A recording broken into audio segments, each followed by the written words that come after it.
সালাউদ্দিন কাদের চৌধুরীর ছেলে হুম্মাম কাদের চৌধুরী বঙ্গভবন থেকে বের হয়ে সাংবাদিকদের বলেন তিনি রিট্রায়ালের আবেদন নিয়ে এসেছেন।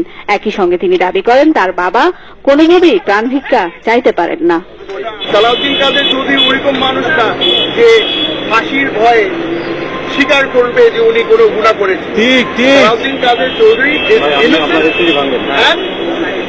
innocent man will be taken to the gallows. ছেলে হুম্মাম কাদের চৌধুরী বঙ্গভবন থেকে বের হয়ে সাংবাদিকদের বলেন তিনি রিট্রায়ালের আবেদন নিয়ে এসেছেন। একই সঙ্গে তিনি দাবি করেন তার বাবা কোনোভাবেই প্রাণ ভিক্ষা চাইতে পারেন না। সালাউদ্দিন কাদের চৌধুরী ওইরকম মানুষ না যে ফাঁসির ভয়ে স্বীকার করবে যে উনি কোনো গুনাহ করেছেন। সালাউদ্দিন কাদের Chowdhury innocent man will be taken to the gallows. এই জিনিসটা আমি ছেলে হিসাবে বলছি এবং দেশের মানুষ কোনো সময় বিশ্বাস করবে না যে সালাউদ্দিন কাদের চৌধুরী যুদ্ধ অপরাধ।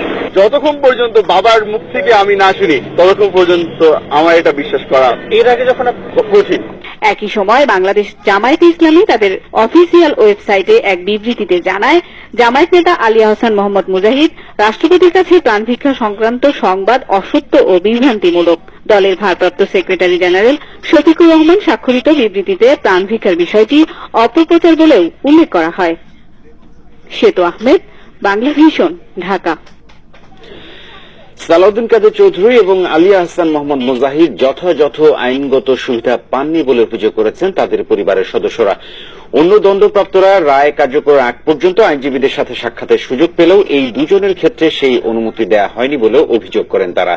দুপুরে সুপ্রিম কোর্ট আইনজীবী সমিতি মিলনায়তনে মুজাহিদের পরিবারের পক্ষ থেকে করা সংবাদ সম্মেলনে তার স্ত্রী তামান্না জাহান জানান আলী আহসান মোহাম্মদ মুজাহিদ 21শে আগস্ট গ্রেনেড হামলা মামলারও আসামি। মানবতাবিরোধী অপরাধে আপিলে ফাঁসির দণ্ড বহাল রাখার পরও তাকে গ্রেনেড হামলা মামলায় 9 এবং 10 নভেম্বরও তাকে বিশেষ আদালতে হাজির করা হয়েছে। 21শে আগস্ট গ্রেনেড হামলা মামলায় তার আইনি অবস্থান কি হবে সে বিষয়ে রাষ্ট্রপতির কাছে জানতে আবেদন করতে চান মুজাহিদ। বিষয়টি নিয়ে আইনজীবীদের সাথে কথা বলতে চান তিনি। এদিকে গুলশানে আরেক সংবাদ সম্মেলনে সালাউদ্দিন কাদের চৌধুরীর ছেলে বলেন কামারুজ্জামানের রায় কার্যকরের আগ পর্যন্ত আইনজীবীরা সাক্ষাতের সুযোগ পেলেও তার বাবার সাথে আইনজীবীরা দেখা করার অনুমতি পাচ্ছে না। যতক্ষণ পর্যন্ত আমাদের আইনজীবীকে সালাউদ্দিন কাদের চৌধুরী না বলে ওনার সিদ্ধান্ত কি, ততক্ষণ পর্যন্ত আমরা আপনাদেরকে বলতে পারছি না যে ওনার সিদ্ধান্তটা কি। ম্যাজিস্ট্রেট দুজন ওনার কাছে এখন দাঁড়িয়ে আছে, কিন্তু ম্যাজিস্ট্রেটদের থেকে আমরা কি তথ্য পাবো আর ওটা কি সঠিক তথ্য কিনা ওটাও আমরা বলতে পারছি না।